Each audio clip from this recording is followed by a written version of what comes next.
So we are having a couple technical difficulties here, but wanted to go through and take a look at these offensive numbers for the halftime. I think probably the main thing that we can say is that this is probably the proof that Brett Bielema has really started something new is and started a new era for the Illini Nation is the fact that we've got a time now where they're up 24-3 and people are concerned about their ability to stop the rush. So that's not necessarily the worst thing that we can see.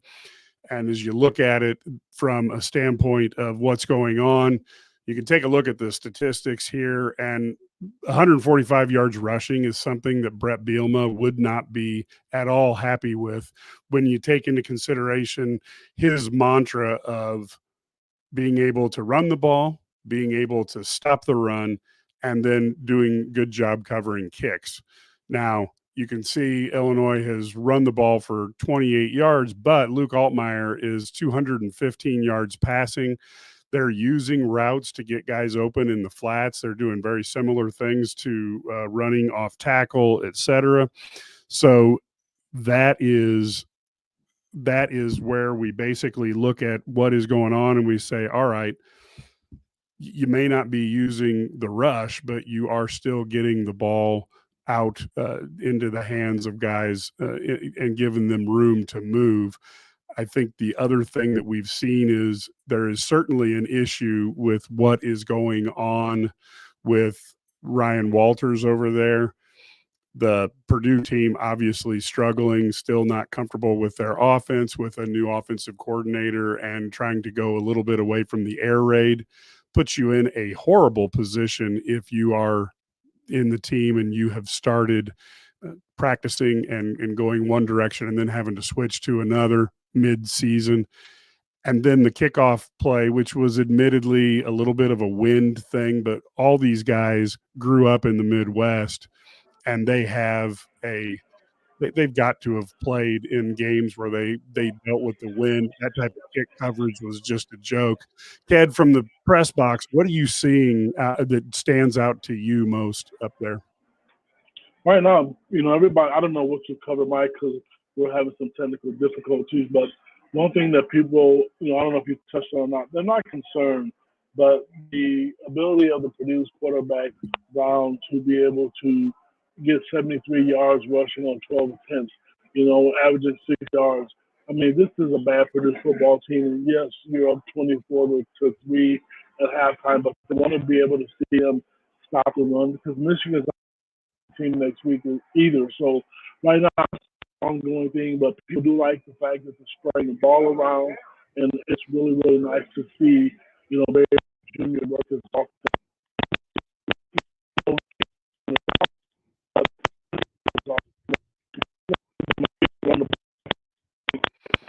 So the other thing we're seeing, Ked, is one thing we are seeing, Ked, is the inability to set the edge. For those of you who've never played football, the defensive end, outside linebacker, depending on what the responsibilities are, has the outside gap, and you've got to basically not let the ball go outside of you. And we have what basically the best way to describe it is chasing the peanut, where once they think that the ball is either going in the other direction, et cetera, they start going chasing it, as opposed to a defensive end. Sometimes you have to literally stand there to make sure there isn't a misdirection coming in your way, or the quarterback has faked, he still has the ball. Back in the old days, you used to actually have to hit somebody to make sure that they actually got the contact and that you could prevent the quarterback from going outside. We're seeing the quarterback get the outside and then cut up field. That can't happen. Now, I know, Ked, your audio's in and out, but that setting the edge, that seems like something that's day one for football players. Yes, without a doubt. And Mike, I'm also really curious to see what kind of adjustments both teams will make at the half. I mean, you look at Purdue's going to be down; they have nothing to lose. I want to see Illinois put their foot on someone and put up a lot of points. They traditionally let teams hang around. I want to see if Barry Lundy continue to, step on the gas and not let Purdue get back in this game. Yeah, I thought a lot of good things from the Illinois passing attack. Zachary Franklin and Pat Bryant both look like NFL players out there. I thought that Bryant's physical power, Zachary is gets wide open and carries people as well. I thought they both looked fantastic, and I don't think people had a lot of expectations that Tanner Arkin was going to catch a lot of balls. Makes you wonder what would have happened if Cole Rusk was around this year, huh, Ked? Mike, I know going into the Cole Russ, he's a Quad City guy. One of the reasons Illinois picked him and wanted him and offered him a scholarship, they were going to throw the ball to the tight end more. Cole is a really, really fast receiver. I didn't tweet this because I was saving it for this halftime show. Hopefully, the listeners out there can listen to me. I'm sitting next to three NFL scouts. And Mike, you just mentioned exactly who they're really interested in. You mentioned Zachary Franklin and Pat Bryant. Both of those guys are probably going to make some money on Sundays. They're making catches where you look to my right and I'm sitting right next to them, taking notes about these guys and talking to each other. Illinois has a special receiving, duo. They both have great hands, and it's nice to see Illinois throw the football as well. Yeah, the only other thing I was thinking is Josh McCray is basically carrying the ball about 6 yards a clip, and he's also had a couple catches as well. I wonder, do you think they'll put the ball in his hands a little more often in the second half? I like to see him. It would be nice to see Illinois have a running back, with over 100 yards, 150 yards this year. I saw a statistic on the Big Ten Network last night.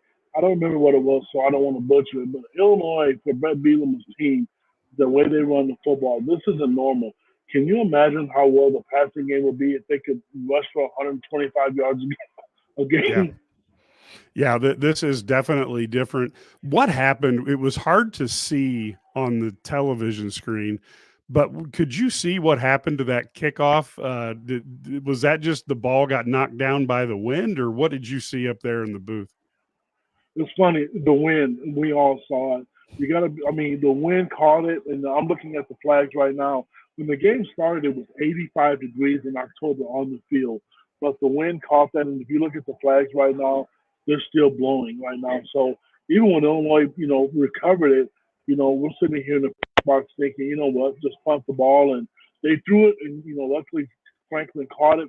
But yes, to answer your question, that was all the wind. If you've never experienced a game stadium. The wind is tough here at times. Yeah, and I tell people jokes, growing up there in Mahomet, you could go to a game and you would actually have the flags at each end of the end zone be blowing in a different direction because it's like a wind tunnel. And I have no idea if you're a football coach how you decide like which end am I going to take? If I have to defend, I guess maybe some of it just goes down to what you think the sun's going to do later in the day, but even then, the way the field's aligned, that's not going to be a big deal either. In terms of looking at what's going on with Purdue, do you think Ryan Walters is? And I'm not saying it's fair, Ked, but I'm saying, do you think Ryan Walters is in trouble for the way this team is playing this year and how they have so poorly done compared to at the end of last year? They were actually starting to play better, and now they look worse than when he took over last year. Mike, I'm sitting in this press box, and there's a lot of Purdue people here, the administrators. There's a lot of people around, and I'm going to tell you, there's a lot of grumbling, thinking the word on the street is loses this game, get blown out. I believe next week they play Oregon on a Friday night.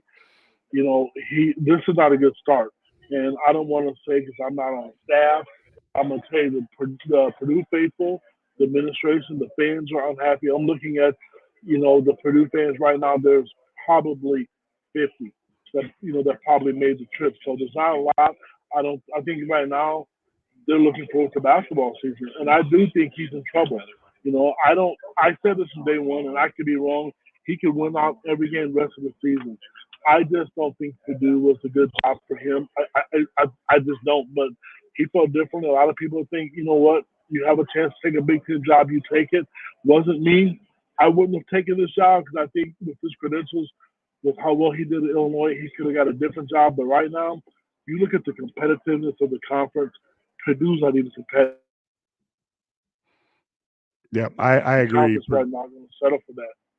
Yeah, no, Purdue, I think, is struggling right now, and I think obviously, Brett Bielema may have done his due diligence and tried to help Ryan, and I can understand both sides of this because you and I have talked about this. This is not a job I would have taken unless I was an offensive guy who really was a big time offensive pass dude, because that's what Purdue has won with over the years. That's what their fan base enjoys.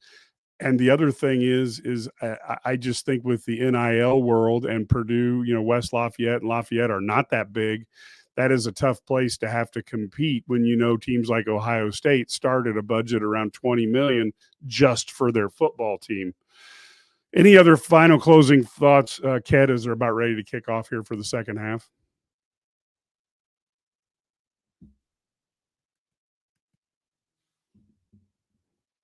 So, yeah, you're a little muted there. See, Illinois put up 45, 48 points. Don't let Purdue get to 40.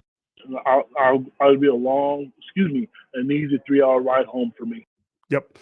Perfect. Thanks, Ken. And we'll be back after the game, folks. We will do this again. We'll clear up some of these glitches that keep coming up, and we will be ready to go. Thank you so much, and let's get back to the game.